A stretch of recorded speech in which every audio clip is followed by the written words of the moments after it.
Good evening, Gills fans. Welcome back to Gills in the Blood TV once again for the next part of our Gills in the Blood Chats 2 series. As you can see from the pictures, I am joined on Skype tonight by former centre-half, big part of that championship side at the early start of the turn of the millennium, as it was back then, just to make us both feel old. It is Chris Hope. How you doing, mate? You all right? I'm very good, thank you. How are you, Matt? You all right? Yeah, very well, thank you. Bearing up under the strain of life as we know it at the moment. Yeah, it's a bit tough at the minute, yeah. Obviously, purpose of this chat is to mainly talk about Gills. Obviously, there's a couple of different questions as well. Yeah, so cool. If you're ready, we'll crack straight on with them. Yeah, brilliant. No bother. Right, first one I've got, was just doing a bit of research earlier on today. You started off as a youngster at Nottingham Forest. I think you went there from, was it Darlington? Darlington, yeah, that's right. And then went to Forest pretty quickly. Yeah.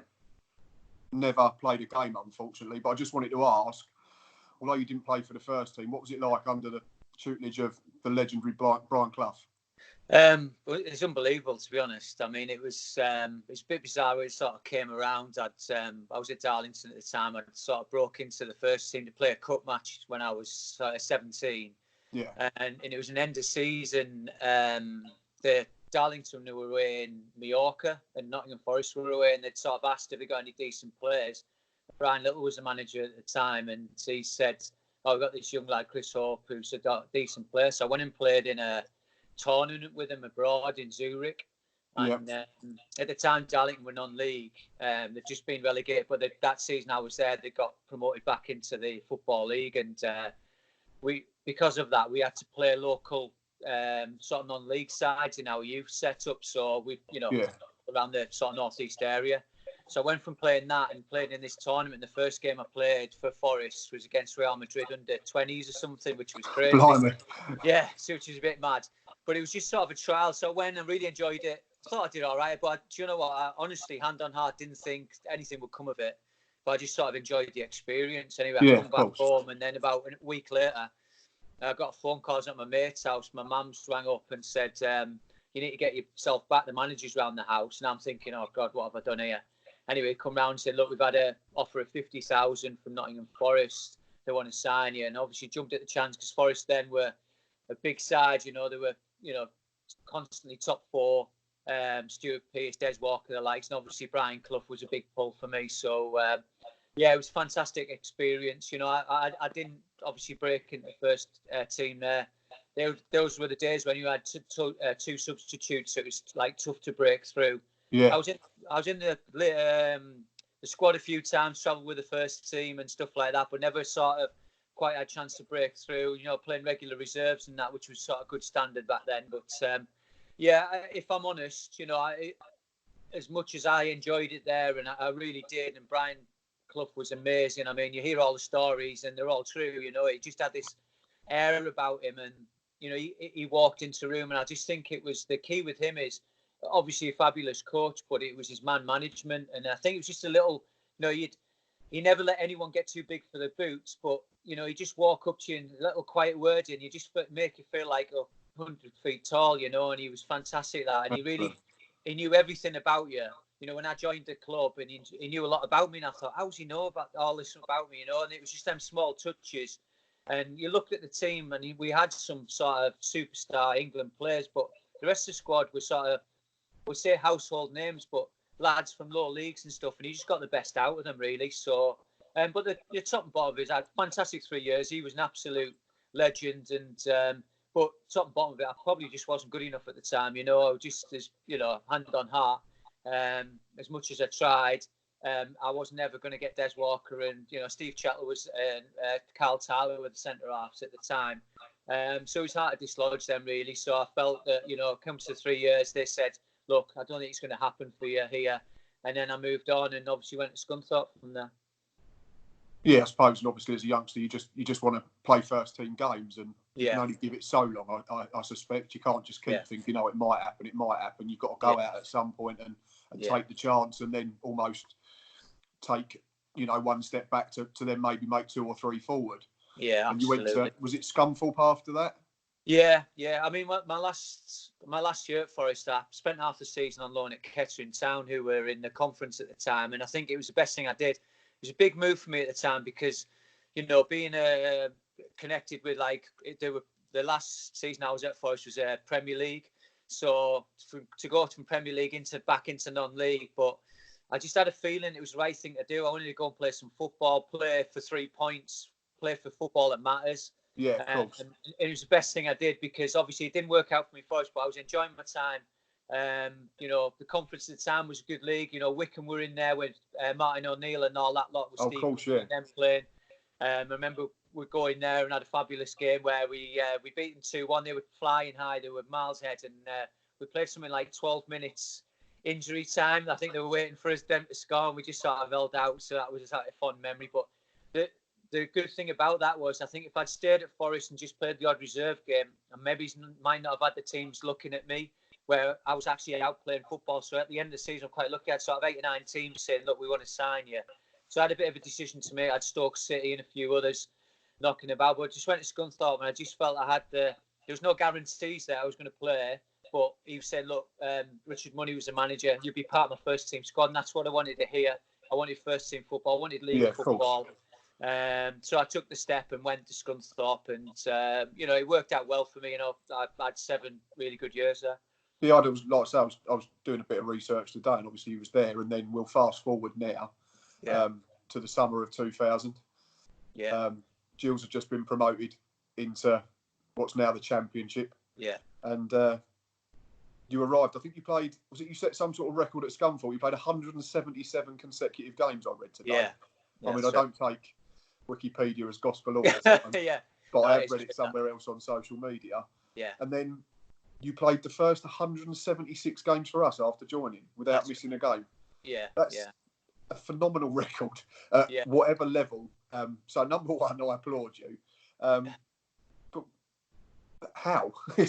What was your? How did you? Because the game's changed now from when you broke through and when you was at Gills, and we know now it's almost become non-contact at times. It sometimes feels that way, at least anyway. But in a position that you played, going up against old school centre forwards that weren't afraid to swing an elbow or whatever or leave a dig in, to not get suspended for that amount of time is quite frankly staggering.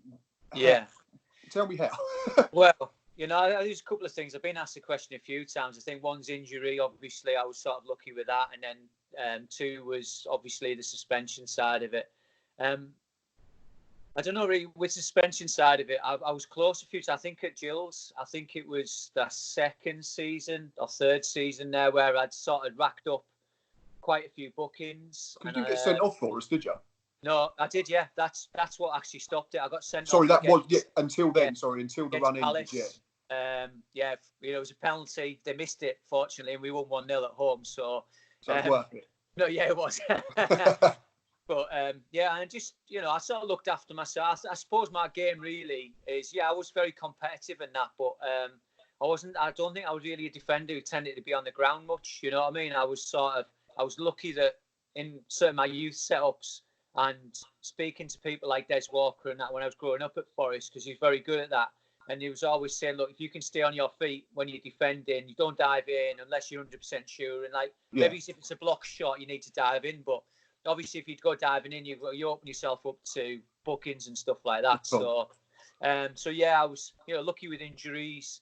And then I suppose just trying to be consistent. I don't think I've ever been a player that sort of, my mindset when I went on the pitch was like, look, I'm a centre half, I've got to do my job, I've got to head it, kick it, and sort of do the basics. And then the rest of it, I didn't really think about anything beyond that and just try to be consistent. So if I was like 7 out of 10 every week, I'd be happy with that. I'm not bothered about banging one in from 30 yards or if that came, it never did. But if it did, it would be a bonus. I'd take it. It was a bonus. But my mindset was, look, I just need to do my job, stop the ball going in the net, trying to be really solid. And I suppose that's what, managers probably like, that I was consistent, Yeah, of course. That sort of brings me nicely on to the next question, because obviously at the time the Gills had a very good squad. It got them out of Division 2, League 1 for the younger viewers. The likes of Barry Ashby was there, Guy Butters, Adrian Pennock. I think Matt Bryant left that summer when you come in, but he played a big part in getting us to Wembley 2 years in a row. and you just seem to just get straight in the team. Obviously, you made your debut in that first game against Stockport. Yeah. So how was it trying to settle into that squad? Because it was a team that Tony Pulis had built, and then Peter Taylor had tweaked. Yeah. Yeah. And obviously, it was probably hard for outsiders to break into. It was. I mean, I sort of, you know what it's like in football. It's sort of like we finished the season out. I mean, we went up with Scunthorpe. It was we'd played the day before Gillingham had played City, and so obviously we don't talk about that. No. But, well, obviously Nicky Southall's big mate of mine. Me and Nicky were apprentices at Darlington together. So obviously I was gutted for him at the time, and I was rooting for Gillingham. Not that I knew I was going to sign for them in there, but like how, you know, obviously with Nicky and I knew a few of the other boys there, like Pato and people like that. Yeah. So because you sort of, you know, get sort of relationships when you're playing football, playing against people, you know. And Pato's obviously from the same area of the country as well. Same area and stuff like that. So so I knew that. So like that start of that summer, I'd heard a rumour that Gillingham were interested, and it was right at the end. I was due to start pre-season with Scunthorpe, and I got a phone call through, and they said, "Look, Gillingham want to sign you. You need to get down today because they're going to Cyprus tomorrow on pre-season." So I remember driving down, getting stuck in traffic. I had my medical at like 10:30 at night, doing my paperwork, stayed at Nicky's house, and then I was at the airport at 6:30 in the morning. But you know what? It was so easy because the lads, it's such like, I know we always say about it, but it's such a good dressing room. I knew a few of the boys anyway, but people like Ash and Guy and Adi and people like that, just life and soul. So they make, you know, take the piss a little bit, but like, you know, they made me settle in so quickly. Cool. So I felt comfortable right from the start. But obviously going into that, and I knew that, you know, I knew about them players, and I knew I had a sort of job on my hands to sort of dislodge them out of the team. But I had my mindset was like, look, yeah, they're good players, but I've just got to do what I've got to do, and then hopefully that's enough to sort of force my way in. So pre-season went all right. I know Adi had the injury as well, so that maybe helped a little bit. Start the season with Guy, we played the three at the back. It was you, Guy, and Barry that started that first track. Guy scored, didn't he, I think? Yeah, he did. And it was a bit of, you know, after the first two games, you're thinking, bloody hell, because, you know, that with all due respect to Stockport and Tranmere at the time, they probably weren't two of the biggest teams in the league. And you're thinking, hold on, are we up against it here? Now, I think we draw against Portsmouth, I think, which on the telly, and that's all of a sudden it was like, give us confidence, you know what I mean? And then we had the Wolves game. We beat them 1-0 at home, I think it was.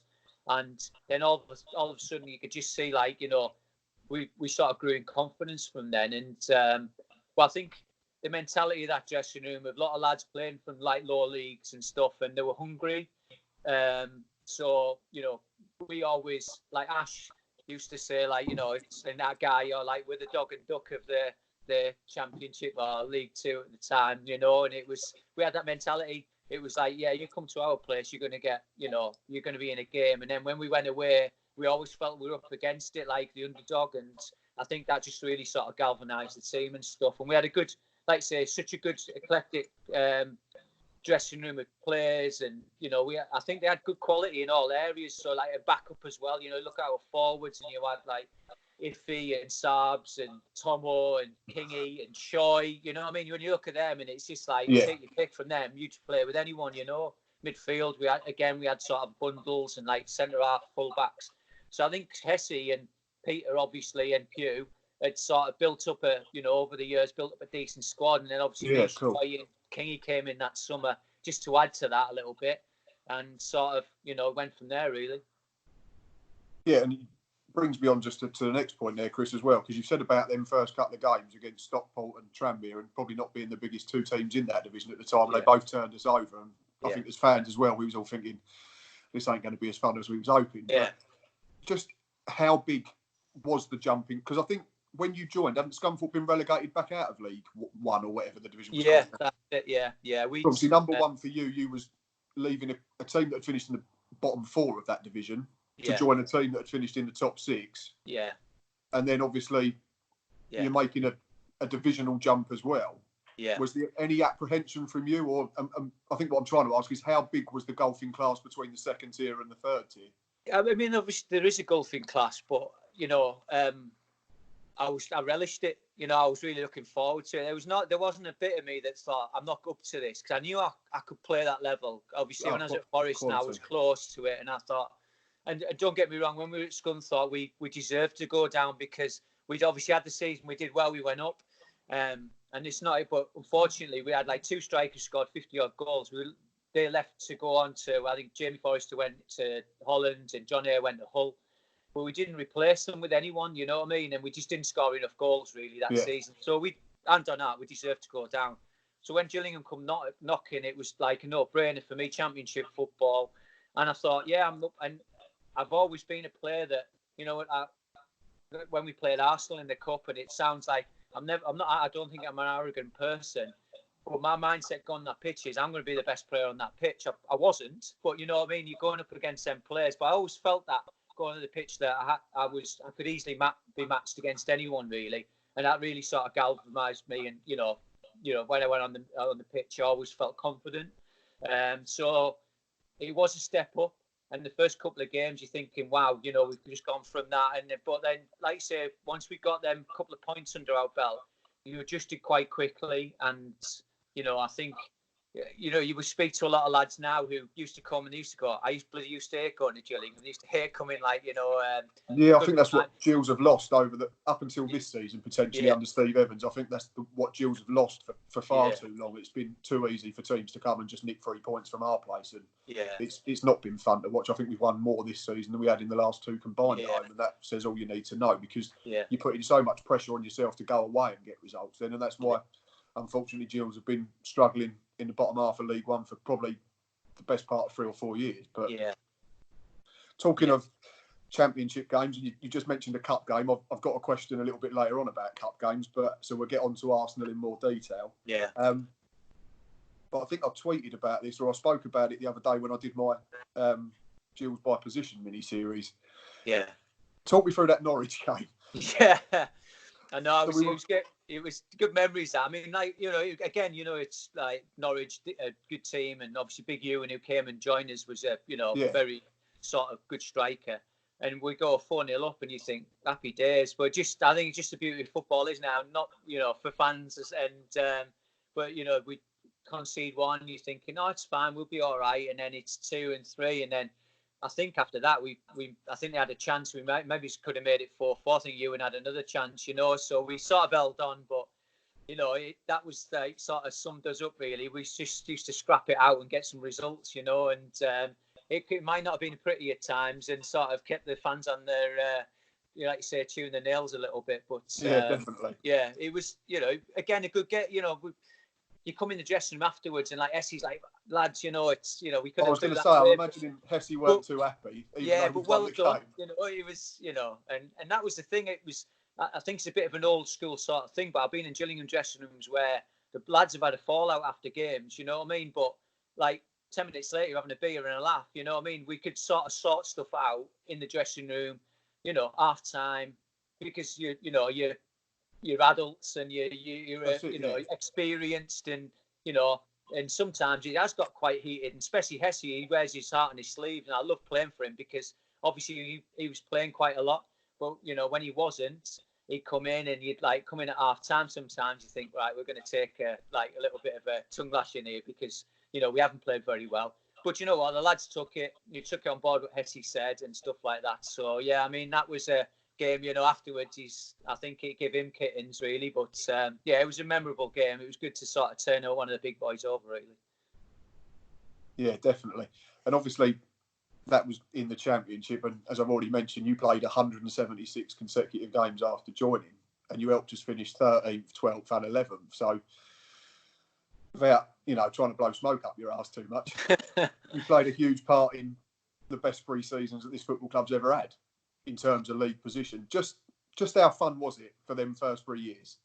It was great. I mean, to be honest, I loved all my time at Gillingham, but I mean, I suppose the Championship, because it was new to not just the players, the fans, and we just went away on a ride, you know. And I think I was fortunate in my career that I played for 2 clubs in Scunthorpe and Gillingham, where I felt like it was a bit of a family, you know. So, you know, you know that we'd play a game, but then we'd go in the bar afterwards with supporters, win, lose or draw, and you know, and again, the lads would have a conversation, and if we got beat, you know, we'd take a little bit of stick, but actually, it wasn't that bad. You know what I mean? It was more constructive criticism, but you take it, and then if you win, you know, people are buying each other a drink and stuff. But it was fantastic. I loved it, and again, you know, it was what was helpful was such a good bunch of lads, dressing room. You know, we had players coming in and out and stuff, but everyone had come in sort of quickly, got round to the Gillingham way.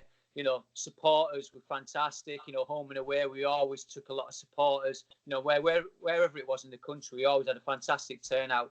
And you know, you got to know the supporters as well. And you know, we had the golf days and different stuff like that. Yeah. And it was just, you know, playing them teams. You know, so big clubs like City and Blackburn who'd come down from the, you know, and the derbies and people like that had come down from the Premiership, and you know, we, you know, turned them over. Like the Blackburn game's probably one of my more favourite Gillingham games, if it's up there, where, you know, we go away, they've got, you know, Mark Hughes and people like that playing for them, and you know, we win 2-1. Shaw gets sent off, you know, and it was proper, you know, tin hats, as Ash would say, you know. Yeah, of course. You know, we were laughing in that game because like they were basically like 6 men up front, and like can you hear Ash going, you know, put your tin hat on that and all this. And it was afterwards, because when we walked in to there, it was a bit like we got the feeling sometimes from other teams that, you know, they didn't respect us, and we got that feeling against Blackburn. Like it was a few smirks and stuff and that, and then at the end of it, I think they come off the pitch and thought, yeah,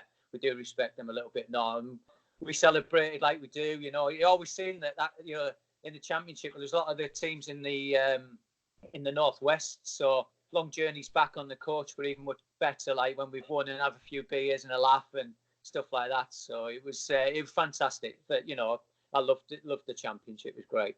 Excellent stuff. And you mentioned a load of big teams there. Obviously, it wasn't just the league. I mean, you were lucky enough in your time with us to play, I think it was Chelsea twice. Yeah. Played them in the League Cup and the FA Cup. Arsenal, you've already mentioned, in the FA Cup. Played Leeds twice. In the FA Cup, so it went to a replay. We didn't win any of them. Yeah. Unfortunately, but I think the one you've mentioned sticks out, didn't it? That we got back to 2-2 after Ty got one, and who got the first? Was it Kingy? Kingy got the first one, didn't he? Yeah. And then, so what are you thinking? You think we're in the game here, we've got half a chance, at least a replay, and then you turn over and the board goes up, and on comes Mr. Henry and Monsieur Perez as well. Yeah. It was, I mean, obviously it was, I think that game, especially, like, we started off, and I remember Hesse saying at half time, he said, like, you know, we're just playing inside our shell a little bit. You're not playing like how we, just let's go for it, you know, because we sort of sat back a little bit and they just dictated playing it. Not they had loads of chances, but we had a couple of chances and stuff and scored. And we're like, you know, we just didn't really, I don't think we did ourselves justice in that first half.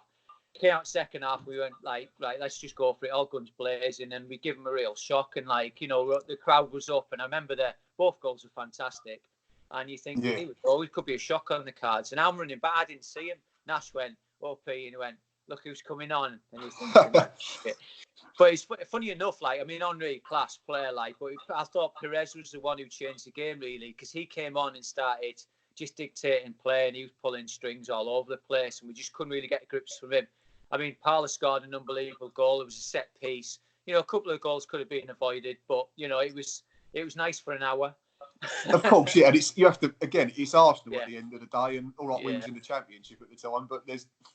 Well, I mean, they're talking about the cup games. I mean, I think, you know, you look at some of them, and again, you know, being honest now, you're thinking we probably didn't do ourselves justice in all them matches. So the Chelsea game at home, we sort of started off really slow, but then finished well on that one. Chelsea away was close. You know, even though they were probably better than us, we had a few chances in that one. I thought the Leeds game, we give them, the draw when Mama scored. That was a really good game. And obviously, this Charlton were Premiership at the time. I mean, that was a cracker as well. Yeah, another one. We beat them 3-2, didn't we? So, you look at the couple of Chelsea games, you think, we didn't really sort of play how we knew we could play. I think the Leeds game we did, and we give them a bit of a shock, and we almost won it, really. Obviously, the beat is in the replay, but, they were good. It was fantastic. Good thing about the Championship, third round, you're straight in there, and we were... That's it, with a few draws, and League Cup as well. We had a couple of sort of Southampton at home and a few others, where we sort of had some decent ties. So we're quite fortunate in that way that we had some good ties for us and for the club and the supporters. You know, to go to Ellen Road and go to Highbury at the time. It's something that maybe Gills supporters hadn't had that opportunity to do for a long time. Or ever, some of them. That's it, yeah. It doesn't. I mean, you have to make the most of them types, especially now where we're back in the bottom 2 divisions, and you have to get through the first 2 rounds to even have a chance of picking up one of them. I mean, we've done all right in the last couple of seasons. Yeah. We had Cardiff, Swansea, West Ham this season. Yeah. But just back to that Chelsea game, you touched on it. I remember, I think poor old Ady had to play right back that day, didn't he? Got absolutely ripped to shreds by Jesper Gronka for the first hour. Yeah, I mean, it was just, like people ask me about the best player I've played against, and I played against some sort of decent players. Like, I was fortunate when I was younger at Forest and played like Giggs and Beckham and all that lot. And then obviously the Arsenal game. But Zola, that bloke was just... I've got his name listed. I did list a few of them. There was Zola, Johnson. Yeah. Because even the Arsenal game, the people that replaced, that came into the starting 11 instead of Henry, that was Bill Tord, Canu. I think Vieira started. Yeah, obviously Viduka got sent off in the Leeds game, but they had plenty of others as well. But that Chelsea game really sticks in my mind, exactly what you said as well, Chris, about we almost looked like we gave them too much respect for the first hour and ended up 3-0 down. But we absolutely terrified him last 25, didn't we? Yeah, we if he come on and he was on and he was putting himself about and again we sort of got back into it. Maybe it's a bit too late, but I mean I remember it was a really good game. I enjoyed playing in it, but Zola was just one of them players. He just went into little areas that you didn't really want to go as centre half, and then you think you got him and he's gone. He's just so quick in the mind, and there was a little clip I saw of it, and the ball comes into him and he flicks it, and when he's sort of like you're trying to jump off the ground, but his ball's gone too quickly and he goes the other side of me. Just made me look stupid, to be honest. But and again in the away fixture, I remember there was like a long ball up to him, and I've got in a good position in the centre, and I think, I've got him here, and he's just flicked it round the corner. I'm not even looking, and Gronka's made a run in, and like fortunately put the ball wide.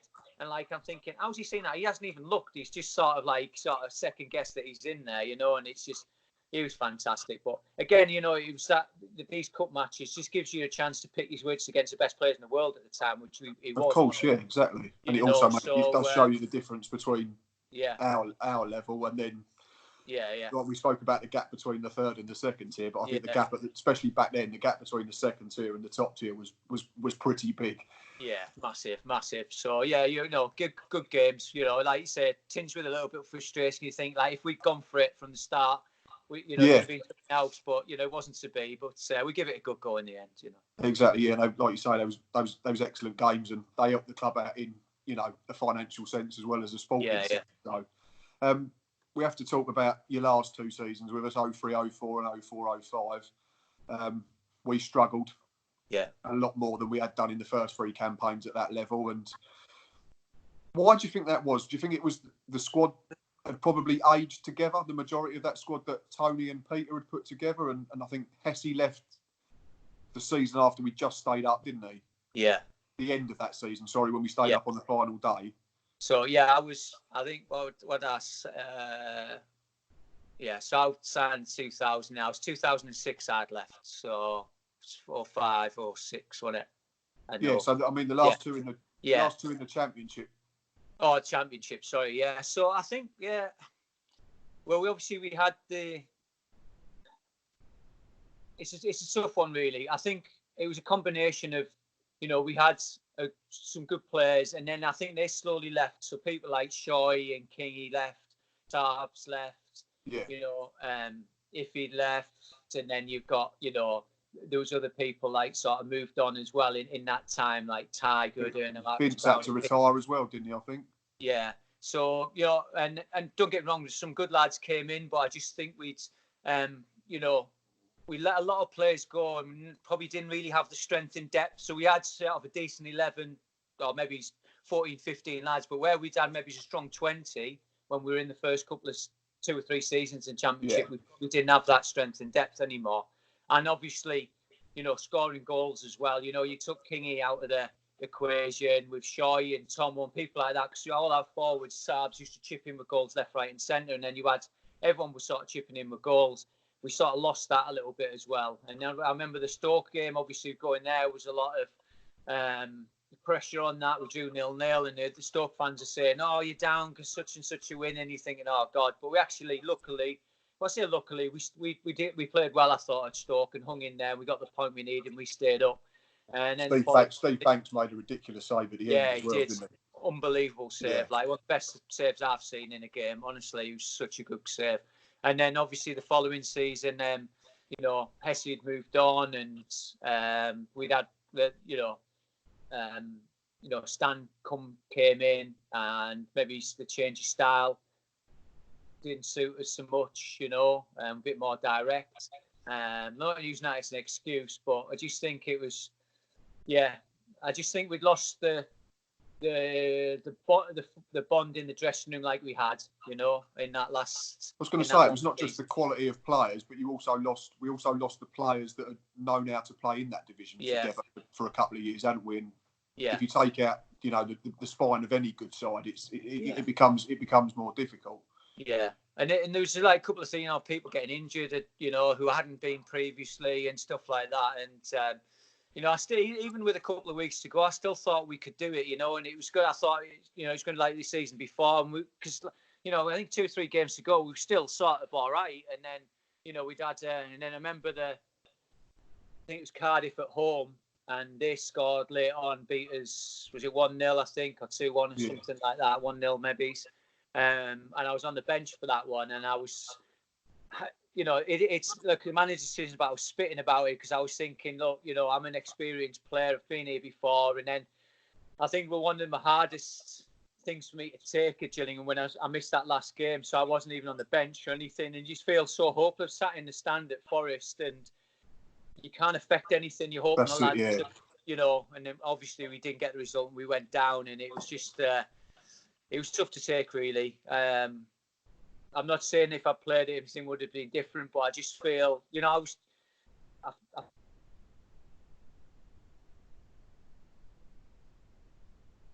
Oh, man. Hello?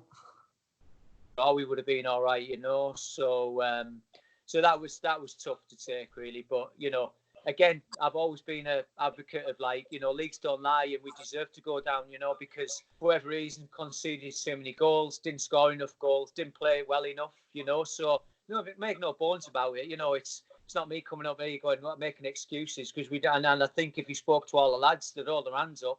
Ash was still there and everyone else, and they just say, look, we weren't good enough, lads, and it was unfortunate. We'd had a good run at it, but... just the way we went down was disappointing, really, because we'd had a lot of... I felt after the first 2 or 3 seasons, this is time to build on it, and I think we sort of sold players, and maybe the money didn't go back into the squad that maybe it should have, and that's not necessarily go Paul, but as a player, you're looking, like I said, go sort of tinge back when I joined the club, so when they've gone up, they've got a really strong squad, but they've added 1 or 2 to that, 3 to us, to sort of strengthen that competition for places and galvanise the other lads and stuff like that. But I think when we started selling Kingy and Shaw, you went and stuff like that, and they did bring players in, but maybe it's not of the same quality, or maybe it's not enough. If they maybe sold 3 players, we bring 1 or 2 in, and you think, we need to keep that big squad. It's a long season. Cool. We did all right. We were lucky with injuries in them first 3 seasons, but like I say, the last 2 weren't great. So that wise, and a bigger squad would have helped. But we deserve to go down in the end. Of course, yeah. Like you say, table don't lie, unfortunately. Yeah. Your final season with us, it proved to be, was 2005-06, and I think you was made club captain at the start of the season. Paul Smith had moved on. Yeah. So just how disappointing from a personal point of view was it that, having been made club captain and spent 5 years with the club, you ended up being injured for a large portion of that and didn't really...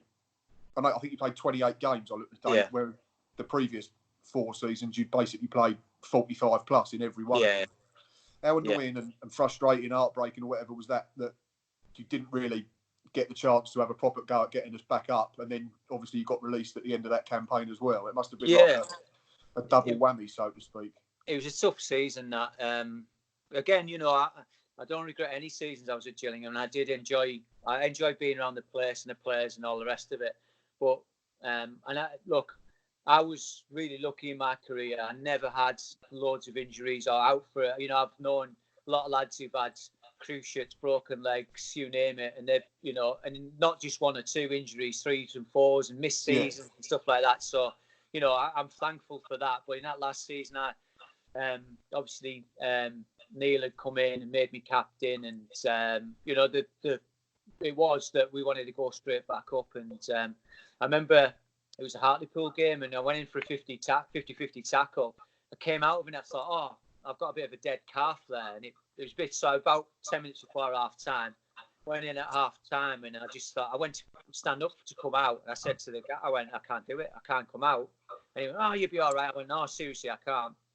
Anyway, I did some rehab about a week later. So they said it was a dead calf. Anyway, I'd sent us for a scan, and I'd split my calf muscle like 50% of the way in. So it was like, I think I missed about 3 months, just over 3 months. And in that time, there was a lot of turmoil, you know. So Neil sort of moved on, and Ronnie had took over, and there was, you know, some players were coming and going. Neil had brought a lot of lads in, and then some of them left, and the squad was a bit all over the shop, to be fair. And then when I got back fit again, Coxie and Brent were playing centre halves, and, you know, doing all right, to be fair to them. So I had to be patient and wait my time to play. Yeah, of course. But I didn't play as much as I'd probably like to. You know, I still thought I had a lot to offer. And then I won't lie to you, I was disappointed at the end of the season how the club handled it a little bit. Not necessarily, but I just thought the excuse or the reason they were releasing me was saying that I was too old. But then they give Coxie another year. Coxie's a couple of years older than me. So it didn't really sort of, you know. It doesn't make sense, does it? Ian's a very good player, and, you know, he should stay. But I just thought it was almost like I was sort of maybe even though Gillingham players weren't like unbelievably paid, but I was probably one of the better earners at the time. Yeah. You know, so maybe he's financially made, you know. But I'd rather than come and say that to me instead of giving me some half-hearted excuse like you're too old. Whereas I still felt that I could have contributed to the following season. You know, I've looked at my record. Up to that point, up to that injury, I'd, you know, played a lot of football most seasons, you know, so it's a little blip out, you know, and everyone has the odd season where they do have a few injuries. So I was sort of had my mindset right, I've put that behind me, I'm going to go the next season and hopefully we'll do better. Yeah. But it wasn't to be, you know, and I had such a good time. It didn't leave a bit of taste or anything like that. I just thought it could have been handled a little bit better, but I loved living in Kent, and my family did. My boys were very young when we joined there, so their early years were sort of in and around. I lived out just outside of Sittingbourne, but they love coming to the ground. Oh, blimey, it's local, very local to me. Yeah. So near the Bobbin Apple pub, that sort of that. I worked in there a few years ago. Yeah. Probably buy a pint off you, but you might have done. I think I'd have recognised you, Chris. Yeah. So, yeah, I mean, you know, I had a great time, and then obviously it was time to move on. So, yeah, I mean, you know, it was what it was. It was one of them seasons that, you know, if I can, you know, I've had one season where I've had like an injury, like something like that, which out of like 20 odd years is, you know, I'm quite lucky compared to a lot of players. So, yeah, of course, if timing could have been a bit better, but, you know, it's just one of those things. It's football, and you just got to get on with it, brush yourself off, and go again. Of course, yeah. And, well, that's brings us to the end of your Gillingham career. So, yeah. What's Chris Hope up to now, then? Are you still involved in football, or...? Do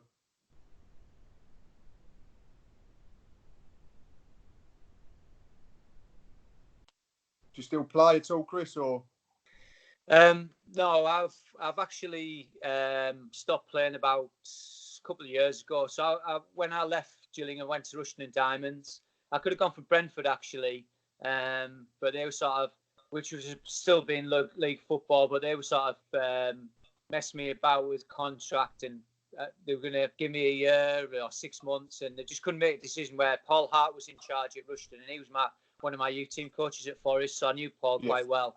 He said, look, come, we're trying to try and get back up into Football League, and they had some decent players at the time. So I went up there and, had 3 seasons at Rushden, which, a good little club. I loved it, and obviously we still live in the area. But when I moved on from that, I played for Corby Town for a couple of years, and then went to St Neots for a year. And then Rushden and Diamonds obviously got folded. So I played for their AFC Rushden and Diamonds their first season. So we got promoted out of the bottom tier up to the next tier, which was good. And then, but in that time, I'd sort of switched on. I was doing some agency work and stuff like that, football agency, which was fine, but it wasn't really I wasn't very good at it. A bit too honest with players. So players want to hear, they get dropped out of a team. Oh, you need to move me on, and I don't think they like me just saying, look, you need to get your head down and give your head a shake and just start training hard and be back in the team. They're not fond of the old school approach these days, I imagine. Yeah, so but I went to so I started working at a school, Kimbolton School, which is in just on the Northampton to Cambridgeshire border. So I went in as a football coach, and then I'm working full time there now. So I'm. Excellent. So you're still involved with the game in some capacity. So, it's quite a bit of football there. We do a bit of cricket and hockey and different stuff like that. So, I probably retired at the right time because my body I still feel great. I haven't got any, like I said, I was lucky with injuries, not feeling achy when I get up in the morning and stuff like that. So, not too bad. But I still love my footy and try to get some. It's hard to get to games because of. We do a lot of Saturday fixtures at the school and stuff like that. But I'm a big, if I was actually due to come down to Gillingham to watch Gillingham Tranmere in the Easter period because the deputy head at school is a big Tranmere fan. So he wanted to come down to Gillingham and have a look, and I said I'd take him down. So unfortunately that wasn't to be. But I'm a big Middlesbrough supporter. So me and my lads will try and get to the odd Middlesbrough game if we can. So we went to. Excellent. When I've got you guys on your Twitter and stuff like that with the reactions from the Gills game, it just that's what me and my lad, we went to West Brom and Ashley Fletcher scored a worldie from sort of 40 yards out over the keeper last couple of minutes. And we're sort of, oh, go on, and then jumping up and going mad. So, we try to get to a few borough matches and stuff. Excellent. And obviously keep my eye out for Gillingham and Scunthorpe as well. Of course. I was so pleased. I'm looking at, like I say, I'll keep a keen interest in all the clubs I play for. But obviously with Gillingham, and you have struggled for a couple of years, but then it just seems like things are starting to turn around a little bit, and there've been some really, really good results this season. And it's been a lot more fun. I think what's also as well with some of the results is you've been down in a few games, but then getting late goals and stuff. And I thought, that's how it used to be, So I think that's been the feel a little bit this season. Yeah. It's not quite as it was, obviously, but I think we're going in the right direction again. Yeah. This horrible break came at the wrong time, I think. There was still an outside chance of the playoffs, but be weird now when it does start up because obviously I'd assume all types of form will go out the window because no one's going to have played for months at a time. But obviously, bigger battles for everyone at the moment. Absolutely, yeah. Anyway, that brings the end to our chat. You've got to go and do your quiz, I think, haven't you? Yeah. I've got our school do a quiz on a Wednesday, so a similar sort of thing. It's through FaceTime, I think. So I can help with the sport. That's about it. And 80s music, I'm all right with that. Anything else? You sound like me, to be fair, and then I'll switch off after. Yeah. Anyway, mate, I'm going to let you go. Cheers, Matt. It's been a real pleasure, obviously, reliving them championship years. Yeah. Gills fans, you know where we are on Twitter, Facebook, YouTube and Instagram.